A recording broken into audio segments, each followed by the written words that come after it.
খারাপ লাগলে আমারে কইবেন। ভাইরে ভাই, বাবারা, বন্ধুরা, খুব মনোযোগ দেন। এই জন্য ওই দুই ব্যক্তি যখন হত্যা করছে তাদের কলিজার মধ্যে পানি নাই। হাই রে, এখন যদি ওই গরুটা আইন না যা, যে কোনো গরু যদি জব দেয়, জব দেওয়ার পরে তো এই লোকটা তো আমার নাম কইয়া দিবে, এখন আমি কি করব?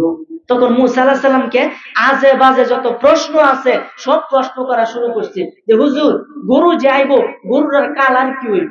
সুবহানাল্লাহ, গরুটার কেমন কালার হইব? তখন কইতাছে, আচ্ছা আমরা একটু দুরূদ পড়েন, আমি একটু পানি খাই লই। আল্লাহুম্মা সাল্লি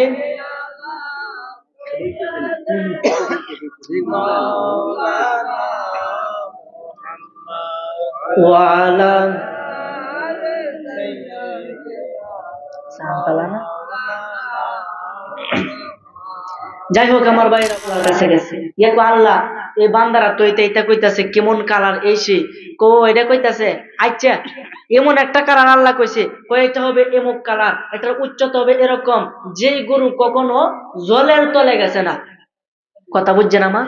জল চিনেননি? আগে যে আলবাইতো, কেতাল বাইতো, হ্যাঁ, মুরব্বীরা চিনে, আমিও দেখছি, কিন্তু এখন আর এগুলা নাই, তো টিলার বাড়িছে, পাওয়ার টিলার, এসকা থেকে তাল বাইলাম।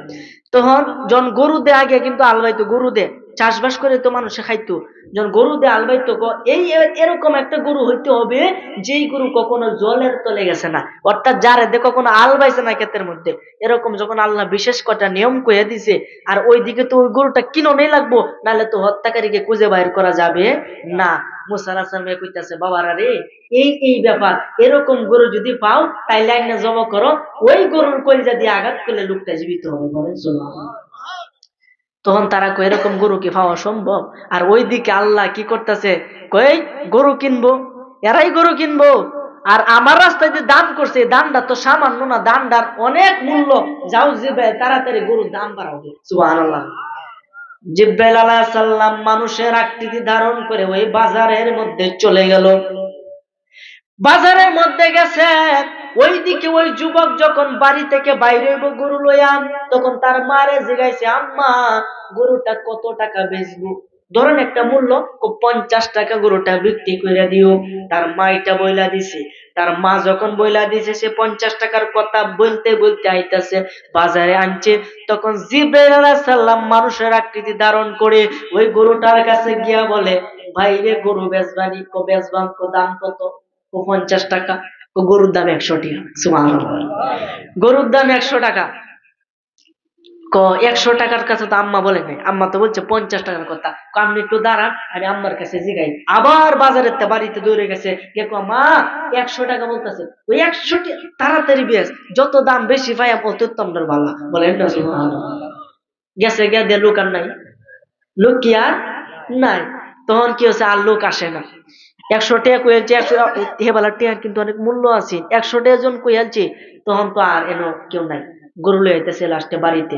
পথের মধ্যে আবার জিবরাইল আরেক সুরত ধারণ করলে, কি গো ভাই, গরু বেচবা?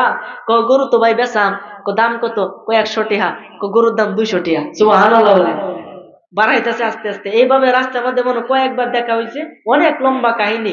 শেষে বলতেছে, ভাই তুমি গরু বাড়িতে লইয়া যাও, তুমি বাড়িতে লইয়া যাও গরু, লোক আইতাছে আমার গরু কিনার লাগিয়া। তোমার মা কে বলবা গরুটার দাম এরকম নির্ধারণ করবে যে একটা ফাল্লা কারা করবো, এক ফাল্লার মধ্যে গরু রাখবো, আরেক ফাল্লার মধ্যে স্বর্ণ লাগবো, গরুর যতটুকু ওজন স্বর্ণ লাগবো অতটুকু ওজনের, এরপরে গরু বেচবা। সুবহানাল্লাহ। বাবা রান্নার এক ইঞ্চি স্বর্ণ কি লাগাত লাগবো?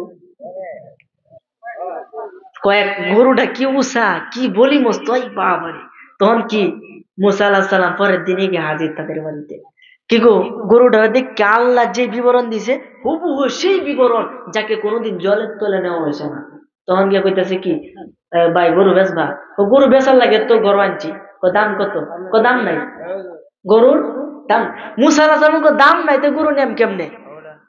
চাইছে আল্লাহুম্মা সাল্লি সাল্লাকে বলেছি মুহাম্মাদ ওয়া আলা আলি সাইয়্যিদিনা মাওলানা মুহাম্মাদ। জোরে জোরে সাল্লি মাওলানা মুহাম্মাদ। محمد وعلى آل سيدنا مولانا محمد যাই হোক আমার ভাইরা বাবারা বন্ধুরা, তখন মুসা আলাহিসাল্লাম সাল্লাম কয় দাম কত? গরুর দাম নাই। আরে দাম নাই তো গরুর নাম কেমনে? দাম একটাই, গরুর আমি এক পাল্লার মধ্যে পরের পাল্লার শূন্য দিবেন, গরু এবং শূন্য এক ক্ষেত্রে এক সমান হইলে আমি গরু বেচবো। মুসা আলাহিসাল্লাম সাল্লাম তো ঠালা লাগিয়েছে, এটি কি কো দাম বাড়াইছে কালা? দানের জিনিসের দাম কে বাড়ায়? আল্লাহ বাড়ায় দেয়। আপনি ধরুন 10 টাকা দান করছেন আল্লাহ রাস্তায়, মনে করছেন টিহাটা সব দা গেছে গা। আরে না রে ভাই, টিহাটা আপনার কুটি গুলো আপনার ঘরের ভিতরে আইবে। সুবহানাল্লাহ। এই দুনিয়াত না পাইলে আখেরাতে পাইবেন, আপনার লস হবে না। কিন্তু দুহান্তে বাজারও গিয়ে যদি 10 টাকা চা খাই, 2টা বিড়ি খাই, তাহলে এই টাকা কি লাভ হইব না লস হইব? খুদায় লস। ঘরের আয়ডার থেকে আপনি এই টাকাটা বঞ্চিত করলেন। কিন্তু আপনার কষ্টের সম্পত্তি থেকে যদি 10টা টাকা আল্লাহর ঘর মসজিদে অথবা কোনো গরিব মিসকিনকে দান করেন, তার দুয়ার বরকতে আপনি 10 কোটি টাকার মালিক হতে পারেন। বানাইবো কেলা? وتعز من تشاء وتذل من تشاء بيدك الخير إنك على كل شيء قدير। জোরে বলেন সুবহানাল্লাহ। আমার আল্লাহ ডাক দিয়া কই, আমি যাকে ইচ্ছা তাকে সম্মান দান করি, যার কাছ থেকে ইচ্ছা আমি সম্মান ইজ্জত কেড়ে নেই, এবং কি আমি যাকে দেই তাকে বিনা হিসাবে দেই, বিগয়রি হিসাব, বিনা হিসাবে দেই। বলেন না সুবহানাল্লাহ। এই জন্য আমার ভাইরা বাবারা বন্ধুরা খুব মনোযোগ দেন। ওই মুসা আলাইহিস সালাম কয় এটা তো সম্ভব না, এত স্বর্ণ কোথা থেকে আনবো? আর গরু না কিনলেও তো অপরাধী ধরা পড়বে না। লাস্টে বুকে বাগে গরুটা কিনছে। জোরে বলেন সুবহানাল্লাহ। এটার মানে হলো এই যে আল্লাহ রাস্তায় যদি কেউ কোনো কিছু দান করে, তাহলে সেটা 1 টাকা থাকে না, 2 টাকা থাকে না, 10 গুণ বৃদ্ধি হয়ে যায়। বলেন সুবহানাল্লাহ। মুসা আলাইহিস সালাম কি করছে? গরু লইয়া বাড়িতে গেছে, গিয়ে কি হচ্ছে গরু জব করছে।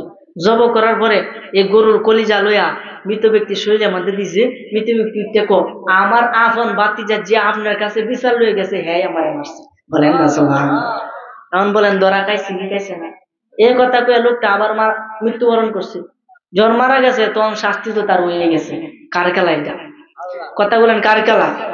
এই বুঝছেন কেমনে কি তো হয়ে গেছে? এই কারণে এই গাভী সম্পর্কে আলোচনা করছে বইলাই এই সূরার নাম হলো সূরাতুল বাকারা, মানে গাভীর সূরা।